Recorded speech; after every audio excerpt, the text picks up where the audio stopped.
예, 이번 주를 일컬어서 사법 슈퍼위크다 이렇게 부르는데요. 오늘 2시에는 이재명 대표의 공직선거법 위반 혐의에 대한 항소심 잡혀 있습니다. 1심에서는 징역 1년에 집행유예 2년이 나왔죠. 피선거권은 10년 제한되는 거였습니다. 그렇다면 오늘 2심 과연 어떤 결과가 나올까요? 그런가 하면 윤 대통령의 탄핵 심판 선고는 여전히 불투명한 가운데 이번 주를 넘길 수 있다는 관측이 우세해지고 있습니다. 이렇게 평이가 길어지는 이유는 또 뭘까요? 자, 민주당의 율사 출신 의원입니다. 박균택 의원 지금부터 만나보죠. 박 의원님 어서 오십시오. 예, 안녕하십니까. 우선 오늘 있을 이재명 대표의 2심 선고 어떻게 예상하세요? 당연히 무죄가 나올 걸로 예상하고 있습니다. 네, 이거 뭐 당연한 답변일 거라고 제가 생각하면서도 질문을 드렸는데 구체적으로 그렇게 예상하시는 이유랄까요? 뭐 예. 근거가 있을까요? 그 쟁점이 두 가지 아닙니까? 예. 골프를 김문기 씨와 쳐놓고 안 쳤다고 거짓말을 했다. 예. 국토부의 협박을 받지도 않았는데 협박을 받아서 대장동 그 토지의 용도를 변경해 줬다고 거짓말했다. 이게 두 가지가 쟁점인데 맞습니다. 일단 이 사건에 대해서는 여러 가지 뭐 사실관계, 법리관계, 면책특권 여러 가지 주장이 있습니다만은 기본적으로 이재명 대표가 두 가지 발언을 한 사실 자체가 없습니다. 예. 국토부에서 협박받았다는 얘기는 국정감사에서 하신 거 아니에요? 하긴 했는데 네. 악마의 편집이 이루어진 기소고 그것에 따라서 유죄를 한 것이죠. 그러니까 이재명 대표가 두 가지 말을 하지 않았는데 거기에 대해서 참말이냐 거짓말이냐를 구분하려고 노력하는 것 자체가 논리적으로 틀렸다는 얘기를 드리고자 하는 겁니다. 조금만 구체적으로 국정감사에서 국토부에 협박받았다는 말씀을 하시는 걸 생중계로 다들 봤는데 지금 예. 조작이 됐다고 말씀하시는 건 어떤 의미일까요? 예, 어떠냐면은 먼저 예. 성남시에 5개의 공공기관이 있었습니다. 예. 그 5개의 그 기관에 대해서도 얘기를 할 때 국토부가 협박을 했다. 그러나 들어주지 않고 버텼다라고 얘기를 합니다. 그리고 백현동 부지에 대해서 특별한 이제 또 언급이 나올 때 거기에 대해서 계속 그 박근혜 정부 차원의 특별한 요구가 있었기 때문에 불가피하게 여기에 대해서 조건을 붙이고 용도의 절반만 바꿔주는 식으로 타협을 해서 결정을 했다. 이런 얘기를 한 것입니다. 그런데 앞에 협박이 있었다. 예. 백현동 용지의 용도를 바꿔줬다. 이렇게 얘기를 하고 중간에 있는 거 들어주지 않았다. 새로운 요구가 있었다. 일정한 조건 하에 일부만 받아줬다. 이걸 다 빼버린 겁니다. 그래서 머리와 꼬리만 남기고 몸통을 다 빼버린 이런 악마의 편집을 만드는 이런 그 발언인데. 그 무슨 말씀인지는 알겠지만 판사들이 볼 때 그것까지 다 고려했을 때 협박 발언은 틀린 것이다. 협박하지 않았다 국토부 사람들은 그렇게 판단한 거 아닐까요?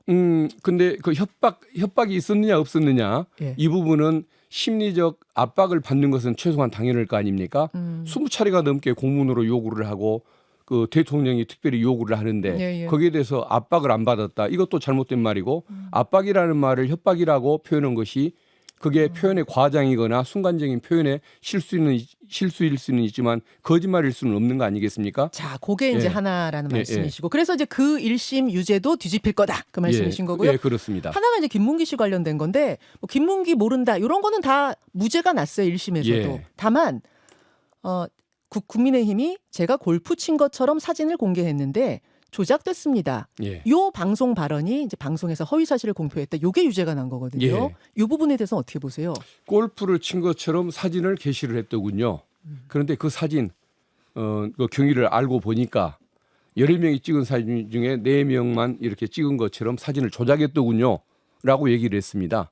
그러면은 골프를 쳤는데 치지 않았다라고 거짓말한 것이 아니고 사진을 조작하는 국힘의원의 비열한 행태 이걸 비판한 거 아닙니까? 그러니까 이재명 대표 말은 골프를 안 쳤다라고 얘기한 게 아니라 그 사진이 조작된 거라고 말한 것보다 사진에 방점을 찍은 거다. 예, 사진 조작 행위에 대해서 그런 부도덕성을 공격을 한 것이죠. 그럼 1심 판사는 국민의힘이 제가 골프 친 것처럼 사진을 공개했던데 이게 조작됐습니다. 해서 제가 골프 친 것처럼 사진을 공개했던 데에서 골프를 안 쳤다는 의미로 이야기한 거다라고 판단한 거네요. 예, 남의 근데 얘기를 의미까지 캐내서 이런 발언을 한 것처럼 만들어내고 그것이 거짓말이었다고 얘기하는 그런 해석 방식 이것을 저는 동의할 수가 없는 것입니다. 그래서 이것도 뒤집힐 것이다 예. 해서 두 개가 다 뒤집히면 이제 무죄가 날 것이다 이런 말씀. 예. 근데 말이죠. 이게 사법 연감을 바탕으로 최근 3년간의 항소심 결과를 분석해 본 게 어디 있더라고요. 봤더니 1심에서 징역형의 집행유예 이상이 나왔는데 2심에서 무죄로 뒤집힌 경우가 1.7%. 통계상 상당히 좀 낮은 수치거든요. 예. 그래서 1.7% 안에 드실 수 있을 것인가. 예. 이런 사건이 바로 1.7% 안에 들어야 할 대표적인 어. 사례라고 봅니다. 어허. 왜 1심 판사의 판결이 편견으로 가득했던 판결이고 검사의 손을 들어준 그런 판결이었다고 보느냐.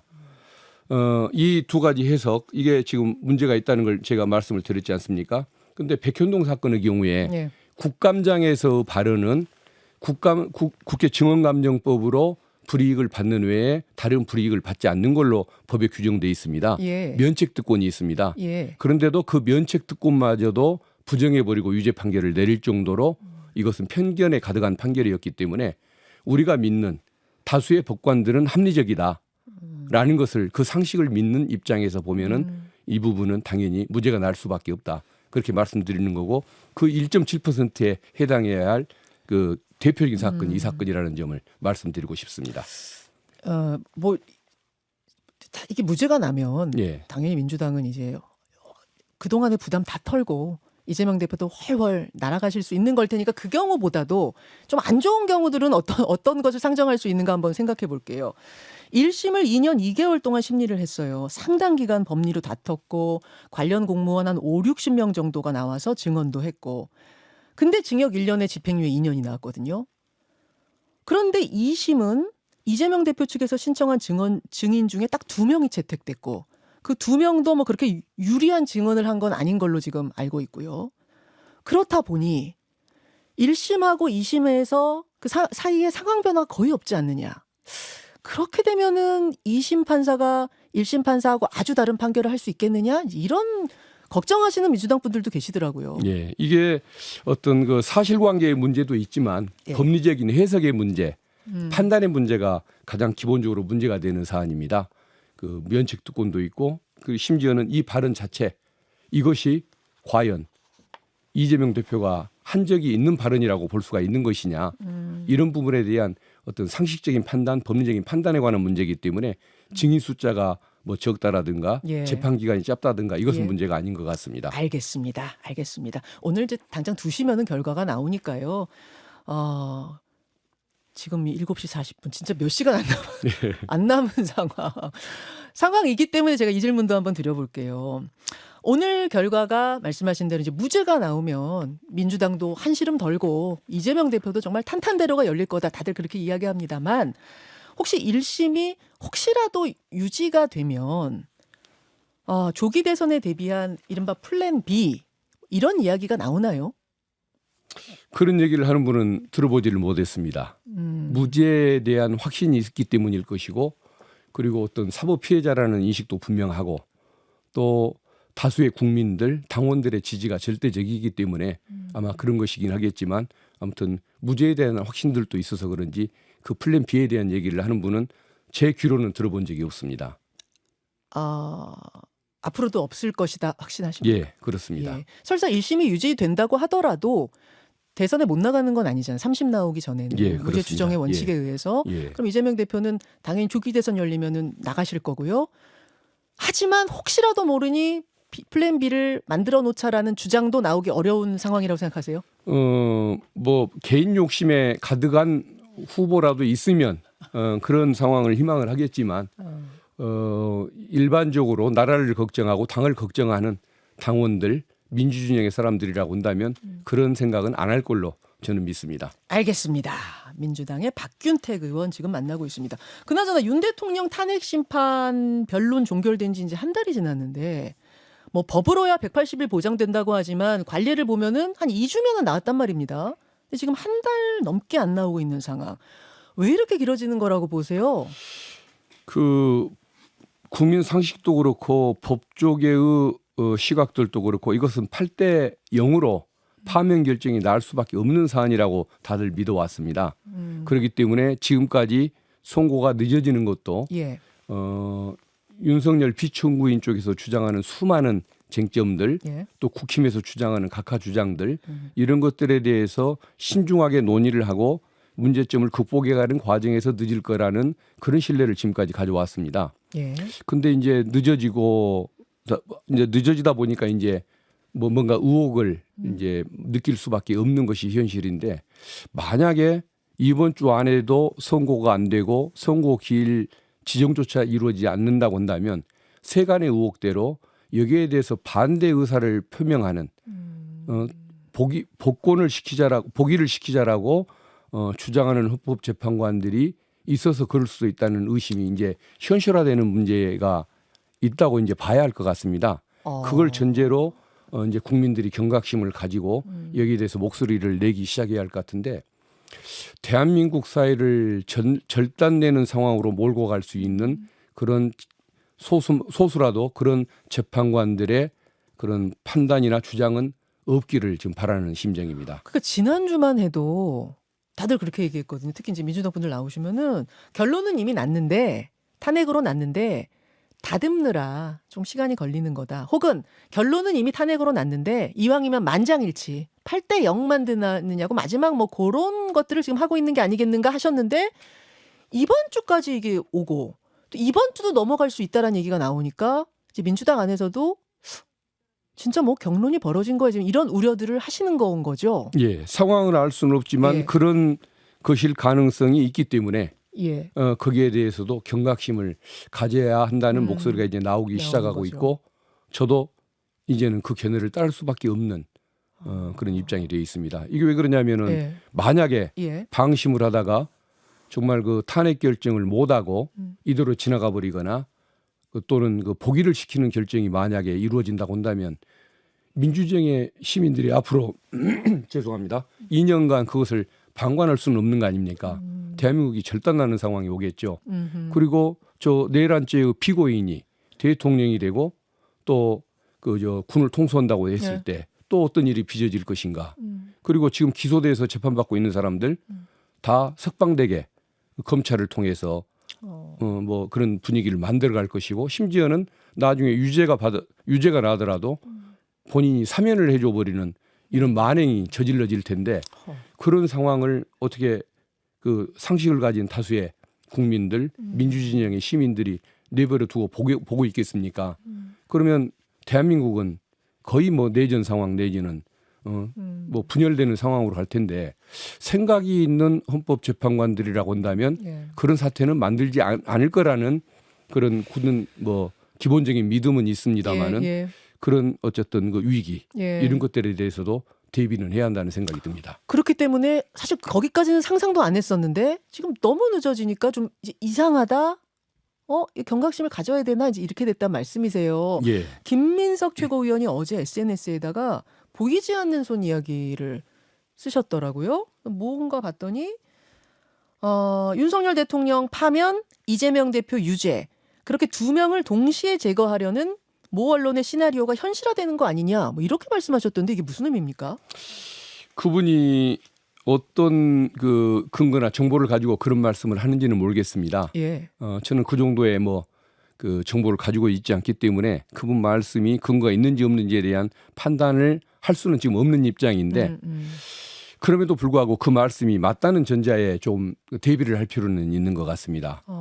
그 지기현 판사가 70년 그 형소법 해석의 역사상 특히 구속적 영장 실질 심사 제도가 도입된 지 28년 만에 이런 처음 시도되는 해석을 했던 거라든가 시간으로 해석하는. 예, 시간으로 해석하는 것 그리고 또 심우정 총장이 석방 명령을 내려버리는 이런 태도들 또 헌재의 이런 심리가 예상외로 늦어지고 있는 이런 상황들을 보면 누군가 뭐 지시를 하거나 의사 연락을 해가면서 이런 일을 하는 것은 아닐 수는 있지만 어떤 수구 세력들의 어떤 정서라든가 목소리에 이게 경도된 또 그것이 투영된 어떤 현상일 수도 있다는 이런 그 의심을 갖고 좀 경계심을 가져야 하는 것 아닐까 그런 생각을 갖습니다. 그러니까 뭐 헌법재판관들하고 이재명 대표 2심 선거 판사들하고 서로 전화해가지고 나 이렇게 할 테니까 당신들 이렇게 하죠. 이건 사실 상상하기 어려운 일이고 예, 그렇죠. 그거는 뭐 예. 현실적으로 있을 수 없는 일이고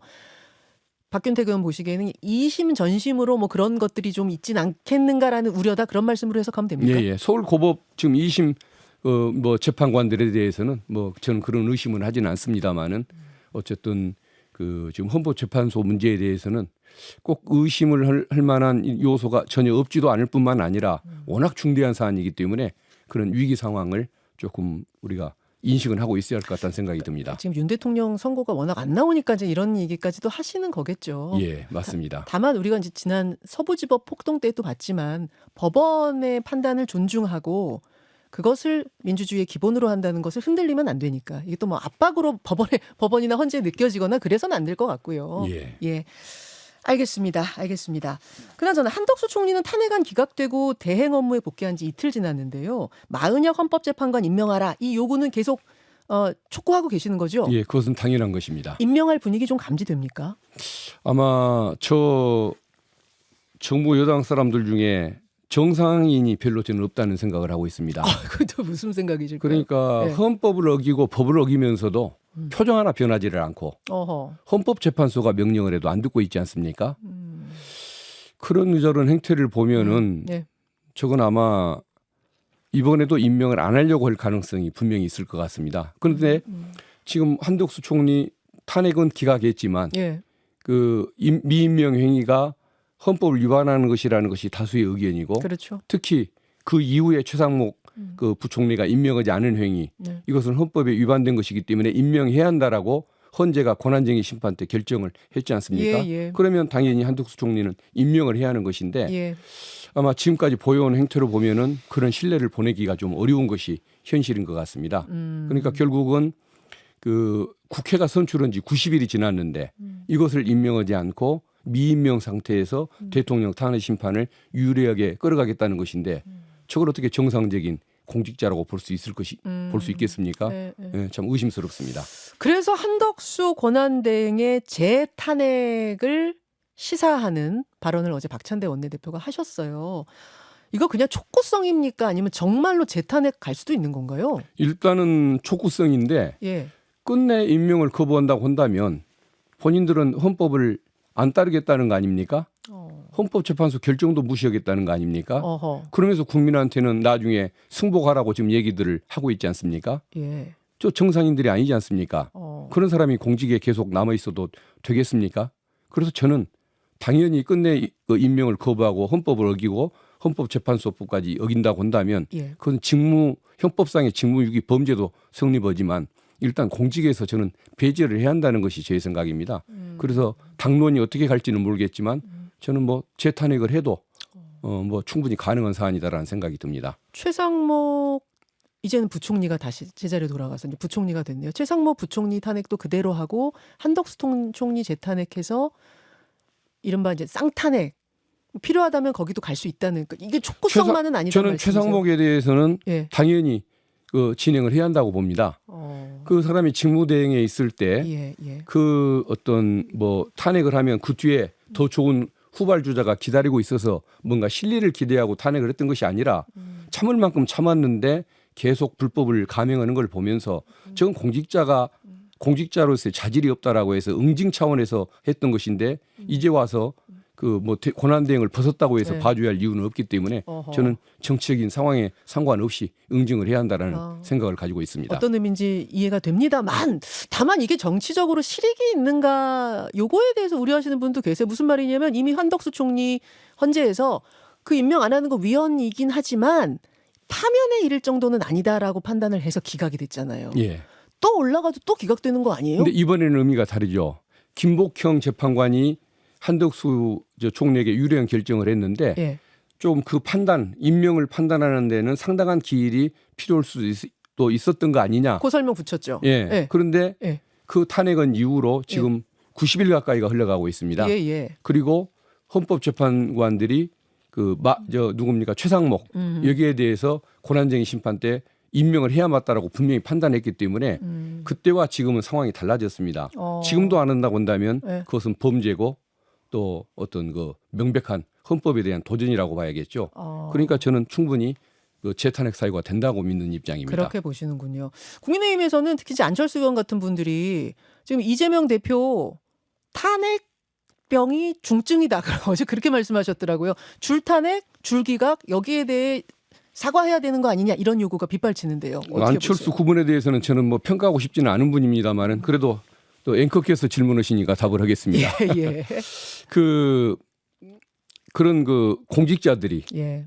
의도적으로 법을 어기고 어떤 국민의 정서도 무시하는 그런 독단적인 행동을 계속 반복할 때 그러면은 국힘 주장들이라고 한다면 민주당은 그것을 방관하고 있었어야 맞습니다. 그렇다고 민주당이 또는 민주진영의 시민들이 네. 저 내란 옹호 세력들처럼 테러를 가할 수도 없는 사람들 아닙니까? 어허. 그러면은 선택할 수 있는 방법이라고 하는 것은 결국은 법적인 절차에 따라서 탄핵을 하는 것 외에는 방법이 없었기 때문에 이것은 반성할 일이 아니라는 생각이 들고 또 하나는 불법 덩어리인 이제 공직자들을 직무에서 배제하는 것이 왜 국정마비입니까? 근데 저는 그게 국정의 정상화라고 믿는 그런 입장입니다. 다만 이제 탄핵까지 갔으면 모르는데 다 지금 기각을 당하는 상황이라 결국 거기에 이르지 못하는데 무리하게 탄핵한 거 아니야? 뭐 이런 이야기인 것 같아요. 네, 물론 그러긴 네. 합니다만은 재판관들의 그 기각을 걱정해서 아무 일을 하지 말고 있으라고 한다면 그 민주당은 그냥 뭐 집에 가서 쉬는 것이 나은 상황이 되겠죠. 예. 알겠습니다. 현안에 대한 오늘 박균택 의원의 입장 들었고요. 2시에 있을 판결까지 보고 또 말씀 나누죠. 예. 박 의원님 오늘 고맙습니다. 예, 감사합니다. 김현정의 뉴스쇼는 시청자 여러분의 참여를 기다립니다. 구독과 좋아요, 댓글 잊지 않으셨죠? 알림 설정을 해두시면 평일 아침 7시 10분 실시간 라이브도 참여하실 수 있습니다.